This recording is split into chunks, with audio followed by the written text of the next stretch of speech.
Jaguars podcast, who has all the answers on what size, how fast, everything to know about Calvin Ridley. What's up, Tony?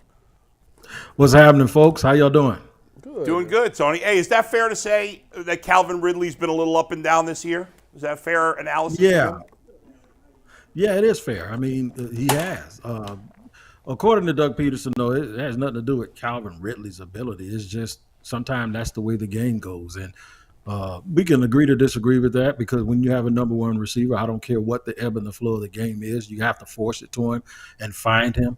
But from a stature standpoint, I got to correct you. He's 6'1", about 190 pounds. He's not very big. Not that big. No. He's actually built more like a slot guy, but the route running and the speed is what leads folks to think that he is a little bit bigger, that he could play outside. He's good outside. I don't know if he's great. One of the reasons I thought he was bigger was, and the play was called back because of a holding penalty, but that play at the end of the game, near the end of the game, where they just throw the ball up deep to him, he played, to me anyhow, he looked bigger than 6'1", because he high pointed it, and it was like the defensive back didn't have a prayer. That was a hell of a catch in that situation. Heck of a catch, heck of a throw, heck of cojones to call that at that point. I agree. Because if you watch it, what Anton Harrison did was once he saw that the defensive end was trying to release and go outside, he actually let him go. And what the guy did was he sold it. He flopped all over the place on the foul. It was too bad that it came down to that. For everything that he did to catch that ball, he dropped one that was just as easy earlier. And that's the up and down you're talking about. You don't expect the guy that you trade for, who you're going to bring here as the number one X receiver, to even drop that pass or any pass like that in a game where it's this much between winning and losing. Tony, let's talk about Trevor Lawrence. Obviously, the guy has had a really good season. The team's having a really good season. The injury is a big deal. We are all assuming he's not going to play this week with a high ankle sprain. It is good news that he's not out for the year, but what do the Jags do here? Because obviously they're in great shape to make the playoffs, but the division's not a short thing because Houston and Indy are both decent, especially Houston. And you don't want to rush him back, but it's not that much time. How do you think they handle this here? Well, it's an easy sell for Doug Peterson. One, he took a backup quarterback and won the Super Bowl. Two, they just got beat by a backup quarterback the other night. And so, I mean, it's like I looked at the Cleveland game early in the year. I said, that's a trap game. And that's a game that the formula, no matter what the records are, that's a tough win. They got a real good defense. And then when I saw the quarterback wasn't hurt, and then the next quarterback was like, okay, win. Well, guess what? I go back now, and I hope I didn't put that in red because now I want to erase it because there are no easy wins in the National Football League. But it looks like he'll be out this week. It's a high ankle sprain usually a high ankle sprain, they say it's worse than a break. But this one, they say he didn't lose any of his stability. So they're thinking that they can bring him back maybe a week after next. But in terms of the playoffs, look, they're a game up in the standings, but that's like 2 games because they own the tiebreakers against everybody. With the last 5, if they go 3-2, one of the other teams has to run the table in order for them to not win the division. Yeah, that's true. When you look at the Cleveland Browns offense, obviously we on our 4th quarterback, Amari Cooper went down with a concussion. Don't know if he's going to be cleared to play. What is it about the Browns offense that kind of worries you a little bit? The same thing that worried me about the offense this past week against Cincinnati, and that is if the defense, to me, it's me versus me. If you're not ready to play, if you somehow think that this is easy because those guys are not there, it'd be a great mistake. Because one thing Cleveland does still have, I think they still have a healthy offensive line. And if the quarterback is mobile and can extend plays long enough, when the Jaguars play, man, you got professional hitters over there. Amari Cooper is a guy who has been around long enough to find those creases and areas in that zone where he can sit down. David Njoku can do the same thing. So giving a team confidence, a team that can play through their defense and create certain matchups and situations based on field position and getting on and off the field on 3rd down, once they get confidence, man, anything can happen. We saw that saw it in Pittsburgh, Arizona the other day. This is the NFL. And one thing, I have a profound respect for everyone who makes a team, not just the stars, because I know how hard it is to do that. And guys are going to try to beat you every single week, regardless of what their record is. Tony, I, like many other media members, was crapping all over Jacksonville when they signed Christian Kirk. I remember when they signed that contract, I'm like, what are they, nuts? This guy's an average receiver. The Jaguars are out of their mind. I was wrong. I mean, he's been phenomenal for Jacksonville, and that's a big loss that he's out for the season, no? I think it's a pretty big deal. No, it is. It is a big deal. He's steady Eddie. He's just one of those guys that is a paid professional who knows how to catch balls, who knows how to find the little spots, who actually has that little thing with Trevor, like they almost know exactly where the other person is at all times. And anybody that puts up those numbers, even the numbers that he had in Arizona as a number 2 receiver, he was 1 catch away from 1,000 yards. Doesn't it amaze you that if a guy has like 986 yards, we look at him one way, but if he gets one more catch for 14 yards, he's a 1,000-yard receiver. Yeah, you know what I'm saying? So Yeah. it's just that I think sometimes, especially when you sit in the seats that we do, whether you're a player or a guy like me that's covered the NFL for almost 2 decades, you start to really listen to the coach speak and the things that coaches say. And you talk to scouts, and they don't look at it the way fans do. So a 1,000-yard receiver doesn't mean anything out of context. So I think he's played really, really well, and he's more than him and Zay Jones. They both have surprised me that they earned their money. Tony, speak to the head coach spot and what Doug Peterson has meant to this organization, particularly coming off what was a disastrous Urban Meyer experience, and how quickly they've just sort of flipped. And I'm getting nasty looks from my partner here, but it didn't go well in Jacksonville, and not even you can argue that, Tyvis. But what he's done, I don't think has received enough credit around the league, because Lawrence was looked at as a bust. It looked like the franchise had no pathway to getting out of where they were, and now here they are in the mix for home field in the AFC.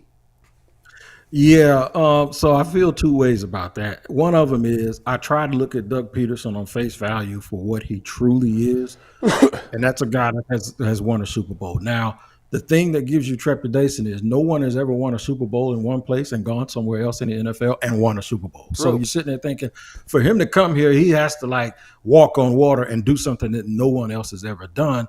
That's one thing. But the other thing is it's a little bit unfair to look at him as the savior, considering what he saved us from.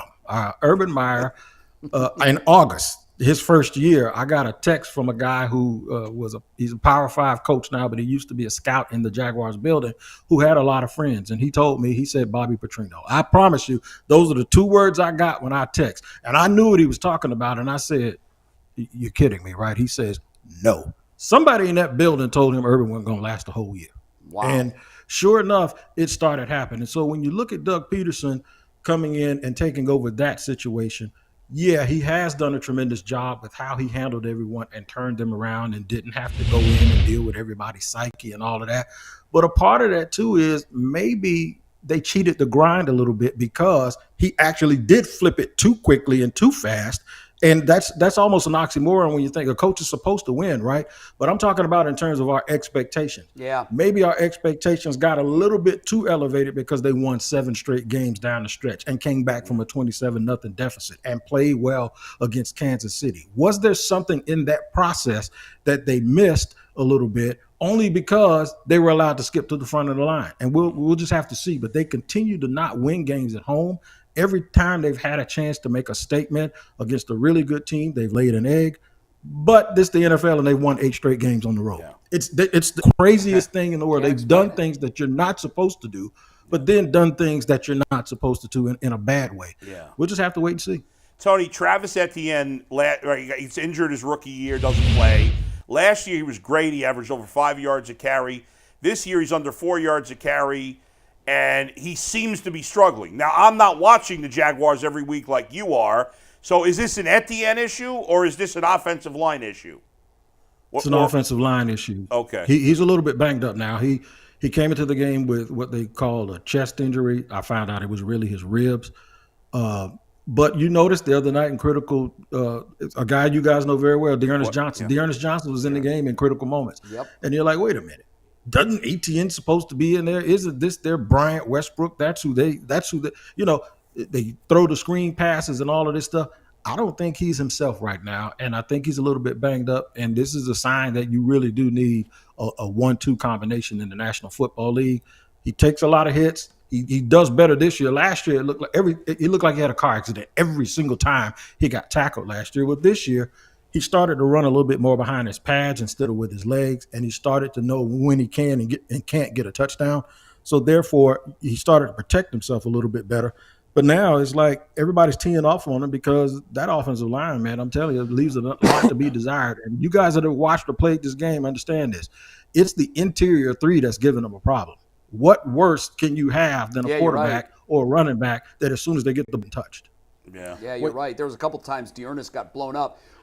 Tony, you mentioned the struggles at home and the success on the road. How are you explaining that? I have no idea. They almost have pretty wives or pretty girlfriends or something, man. I'm telling you, and they ain't getting enough sleep the day before the game. I don't. If my wife is watching right now, baby, that's why sometimes I don't do well on podcasts the day after. I get it. So my point is, I have no idea. It's perplexing to us because they have a new facility, a marvelous new practice facility with state-of-the-art everything. There's not a whole bunch of distractions around here. Look, if you're a millionaire with money, I don't care where you are. There can be distractions, but there's a limit to that stuff around here. I have no idea why they go on the road. I think they're probably still living on that, when the roles get reversed, when the rabbit has the gun. I think they're used to being the people that are hunting instead of being the hunted. And I think that's a part of that process I'm talking about, where you start to transition from when everybody knows that you're the guy, can you handle being the man with everybody coming for you? Yeah, I was surprised. I know he doesn't have a lot of touchdowns this year, but when they had the stat on the Monday night game that it was Evan Ingram's first touchdown at home, I was like, man, he had an awesome year last year. I couldn't believe he had no home touchdown. He's a good player. They've been using him more lately. It seemed like earlier in the year he was kind of the forgotten guy, but he's one of those, like we know about the elite tight ends in the league, but he's in that second group of tight ends. I think he's very underrated. What's your take on him? Yeah, I like him. I got to tell you this. I have a personal bias against what they call move tight ends because I think a move tight end that isn't an inline blocker it's like knowing what kind of hand he has in poker. That's what it is from a play calling standpoint. He ain't out there to block nobody. So if you're going to have a move tight end in the game, why don't you just have another receiver? He plays like a receiver. Right, and that's the point. The thing is I would love to see them be able to attack the seam in the middle of the field more with a tight end, especially against a base 4-3 defense where you could get it right over the head of the linebacker, but in between the linebacker and the single high or free safety, the way George Kittle does and the way obviously Kelsey does. That's not who he is. He catches most of his balls outside of the hash marks or either on some sort of drag route. I really would love to see them have that big, steady, regular 6'4", 250-pound guy that can look like he's blocking and then run right behind the linebackers. You know the play where the quarterback of the opposite team throws at the back of the head of the Mike linebacker who's running down the sink? That's the play that they don't have in their repertoire because I don't think that's the kind of guy he is. When you look at CJ Beathard for this week, since he's probably going to be the starting quarterback, are you confident that he has what it takes to get it done to win this game against Cleveland? In terms of how confident that back, I would say no, but then I just saw a dude go 32 for 37. It seemed like that kid was 79 out of 70, out of 80 the other night. So I won't discount a professional. And the one thing that he does have an advantage with is that he's been in the building now. This is his third year, and he's there every day, and he understands what he's supposed to do. My bigger question is, does Press Taylor know what his limitations are? And if he does, there's a fine line between playing scared and playing and building a game plan towards his limitations.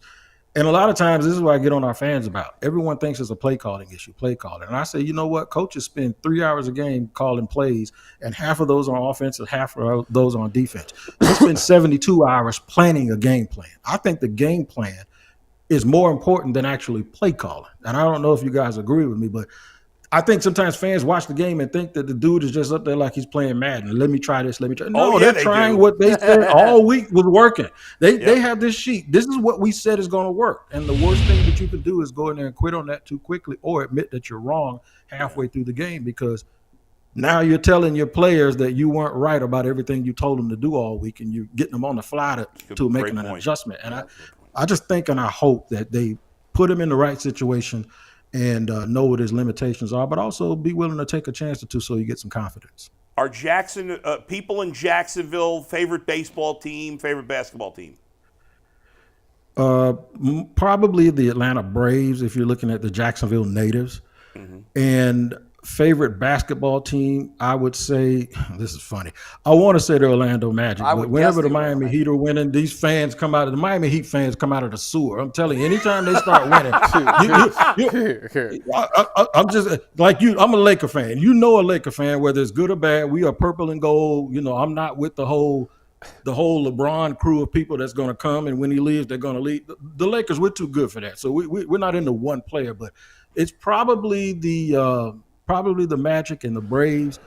But I got to shout out those Heat fans that seem to crawl out of the sewer every time they look like they have a chance to make it to the playoffs. That's funny. What's your prediction, Tony? What's your prediction for the game? I think it's going to be ugly. I'm going to go 17-16 on the Brandon McManus field goal at the end of the game. I got a quick Cleveland story. Can I tell it? Yeah, sure. Go ahead. I had my ex-wife, my mother of my kids was from Cleveland, so I spent a lot of time up there eating Polish boys and all of that stuff, hanging around Superior and, you know, all of that stuff, and Drexel and all of that. So I went down to the Flats one night, and this is back in the 90s when I was a bouncer in a nightclub in D.C., and there was a player that played for Cleveland who was from D.C., and I ran into him. His name was Orlando Brown.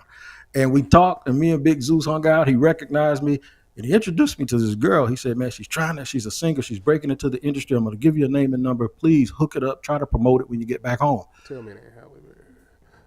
No, I'll tell you what happened. When he passed, unfortunately, I saw his wife on TV, and it was Myra. It's the same girl that he met at the club that night, and it turns out to be Orlando Jr.'s mom. And it's just like, I told my people, I said, I know that lady. I was there the night he met her, and they were like, you lying. So I finally get to tell that story. I met him at the Flats, at the Mirage nightclub. Everybody's line dancing. Everybody's line dancing at the Mirage. I didn't know none of the Cleveland dances, but there's my Orlando Zeus Brown and Cleveland story. That's a great story, Tony. I'm glad you told it. Listen, excellent work, man. Did you get a chance to tell his son that when they played the Bengals last week, or no? I did not. I tweeted it out to him, and you know, tell him where that went. But I didn't want to really bring it up too much because it's like a tragic situation. Sure. But it's just like, for me to know his dad from DC, and to meet him when he met, you know, he was there meeting the mom who could sing.